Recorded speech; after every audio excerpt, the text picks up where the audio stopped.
বিষয়বস্তু অবহিত না করে ওয়ালটনের আদর্শ ও নীতিমালার পরিপন্থী রূপান্তর শিরোনামের একটি নাটক প্রচার করায় বিজ্ঞাপনী প্রতিষ্ঠান লোকাল বাস এন্টারটেইনমেন্টকে আইনি নোটিশ পাঠিয়েছে ওয়ালটন। পাশাপাশি প্রতিষ্ঠানটির সঙ্গে সব ধরনের বিজ্ঞাপনী চুক্তিও বাতিল করেছে প্রতিষ্ঠানটি। একই সঙ্গে বিষয়টির জন্য ওয়ালটন গ্রুপ ক্রেতা ও শুভাকাঙ্ক্ষীদের কাছে আন্তরিকভাবে দুঃখ প্রকাশ করেছে।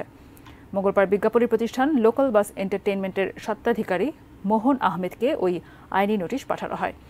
ওয়ালটনের পক্ষে বাংলাদেশ সুপ্রিম কোর্টের অ্যাডভোকেট মোহাম্মদ রাইসুল ইসলাম রিয়াদের সই করা ওই আইনি নোটিশ পাঠানো হয়। নোটিশে বলা হয়, আপনাদের ৬টি নাটকে শর্ত সাপেক্ষে ওয়ালটন ফ্রিজ ব্র্যান্ডিং করতে রাজি হয়, কিন্তু দুঃখজনক যে ওই নাটকগুলোর মধ্যে রূপান্তর নাটকে এমন কিছু বিষয় অন্তর্ভুক্ত করা হয়েছে যাতে বিতর্ক সৃষ্টি হয়েছে ও মানুষের অনুভূতিতে আঘাত লেগেছে।